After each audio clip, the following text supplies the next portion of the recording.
Did you know that Coco Gauff in 2022 served 128 miles an hour? Now, Serena's fastest serve is also at 128. It was a little bit faster. It was 128.6, if I remember correctly. And then Venus was right above Serena with 129, I believe. So Coco Gauff hit the seventh fastest serve in the history of the WTA Tour. Now, of course, the fastest serve ever was hit by Sabina Lisicki at 131 miles an hour. There's actually another player that hit a serve even faster than that. Garcia Perez hit a serve at 136.7 miles an hour, but the serve doesn't officially count because it happened in qualifying at the tournament in Budapest. But the reason why I'm talking about Coco Gauff's serve speed is that in the first set of the first round match against Tomljanovic, Coco Gauff was averaging 86 miles an hour on her first serve. Now, Coco is obviously struggling. I'm very surprised because I thought that after winning Roland Garros, she's going to get a lot of confidence from that win and she's going to continue to go deep in the most important tournaments, but she didn't. She went on a little bit of a slump. And interestingly, it was the Gauff's second serve that was causing a lot of problems at the lead-up tournaments to the US Open. Coco was committing a tremendous amount of double faults. And I've made videos in the past on the troubles that Coco Gauff has on her second serve from a technical standpoint. In the past, I've talked about the Coco Gauff forehand, and that, in my opinion, is purely mental. The forehand has been working really well as of late. And I always look at the way Coco plays in doubles and regarding her forehand, where she plays more freely and doesn't hit it quite as high and short, something that she had trouble with back in the day. But as I've said, the forehand's been looking very solid as of late. Now, when it comes to the serve, it's a lot more complex. And somebody that can serve 128 miles an hour, averaging 86 mile an hour in the first set against Tomljanovic, tells you that Coco Gauff was not hitting that first serve flat. She was putting either kick or slice on her first serve and just trying to get it in. So I started doing YouTube 7 years ago, and for about 6.5 years, so very shortly after I started, the channel started doing really well. Right from the get-go, I put my focus more on my online work, but I never gave up coaching. Even though I do it way less than I used to do it before, I still work with a lot of players. I have a membership site called Intuitive Tennis Premium. You can check it out by going to intuitivetennis.com, or you can check out Intuitive Tennis on the App Store. So on this membership site, I help a lot of players. And I have a monthly Q&A. I also have a private WhatsApp group.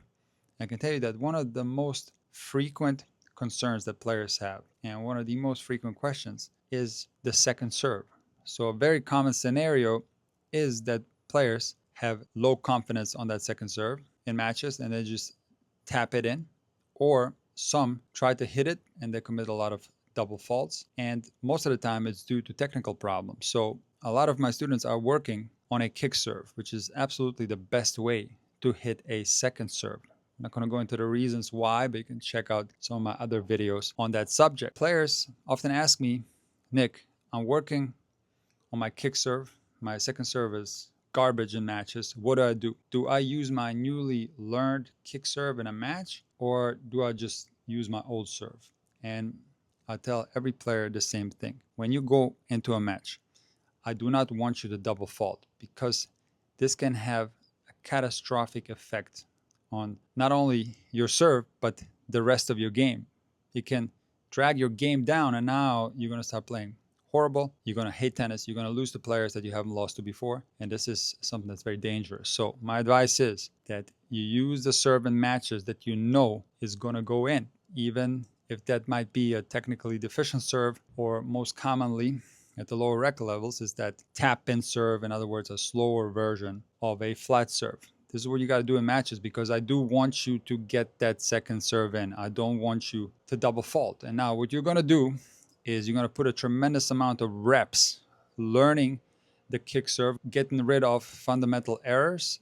And once you have the technique down, now you have to hit a tremendous amount of serves, and all these reps eventually will translate in your body remembering these movements And this newly learned kick serve through a lot of reps will be accessible to you in a match situation. Now, how long this process lasts depends on many factors. For example, the talent level of a player, and of course it depends on how much time you have to practice. But under no circumstance do I want players to double fault. Now, what do you do if you are in a match and you are double faulting? Well, it's going to be wise to get confidence back into your serve, because a double fault affects players differently.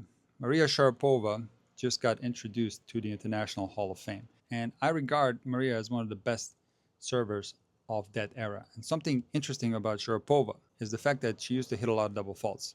But in her case, this was an intentional decision to hit the second serve aggressively. So if you intend to hit your second serve very aggressively, and if you accept the fact that there are naturally going to be more mistakes off a second serve when you hit it more aggressively, i.e. when you hit it with a hard slice, or if you even hit it flat, of course you're not going to make 99% of those serves. You're going to make a ton of double faults. But that acceptance of this being the reality is not going to cause the rest of your game to get dragged down.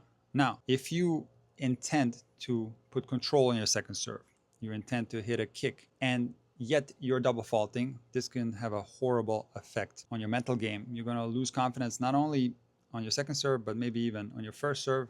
And a lot of times you're going to lose confidence in the rest of your game. So intending to put control on a second serve and double faulting is something that's very difficult to deal with. So what are the remedies if you are double faulting in a match? Well, one wise thing is to actually put more control on your first serve. In other words, you're going to pick a safer location in the box, and you're not going to hit it hard and flat. You're going to either kick it or slice it. And a lot of times when you start getting more first serves in, now when you miss one and you have a second serve, the confidence might be better on that second serve, and you might stop double faulting. Look, I have absolutely no idea what Coco Gauff is working on the serve.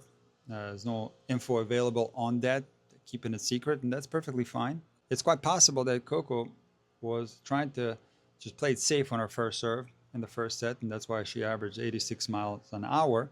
But unfortunately, this didn't translate into confidence on her second serve, because in my opinion, the only reason why the double fault count was lower than some of the matches in the lead-up tournaments to the US Open is because she went so safe on that first serve. Because I'm still seeing technical deficiencies on Coco Gauff's kick serve. So I've made many videos about the fundamentals on the kick serve. I even made a video about the Coco Gauff kick serve last year that you can check out. Right now, in my opinion, Ben Shelton has the best kick serve in the world. And if you take a look at the biomechanics of a kick serve, you will see that players are more sideways on the kick serve. That's one of the reasons why the kick serve is slower than the slice or the flat, because you're getting rid of a huge power source on the serve. And when you stay sideways, you're going to get a more favorable angle of the racket face at the moment of contact, and that lateral swing path will be more intuitive. So what happens on the Coco Gauff kick serve is that she has full rotation on her kick serve. So when I made that video last year, a lot of people were saying Coco Gauff is dropping her head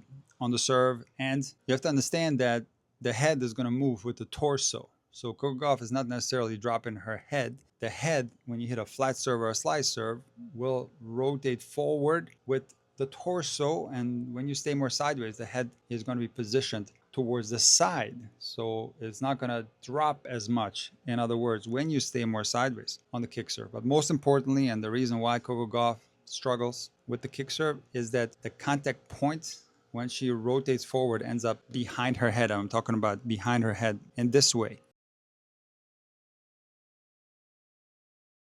And Coco Gauff is incredibly talented, and she can get a lot of serves in that way.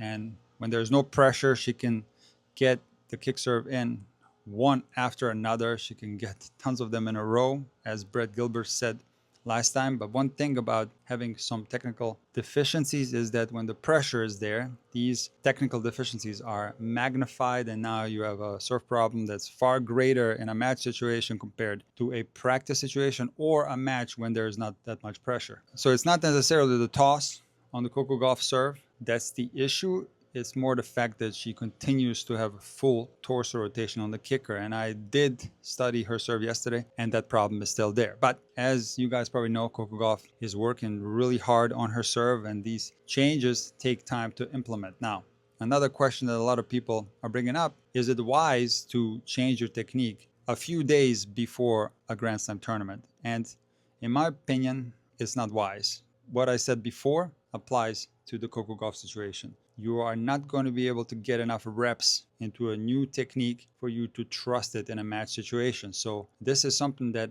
has to be done in a training block when there's a little bit of time, at least 2 weeks, but ideally a month, where you can get a tremendous amount of reps, and then you go into the next tournament and that new technique might be accessible to you.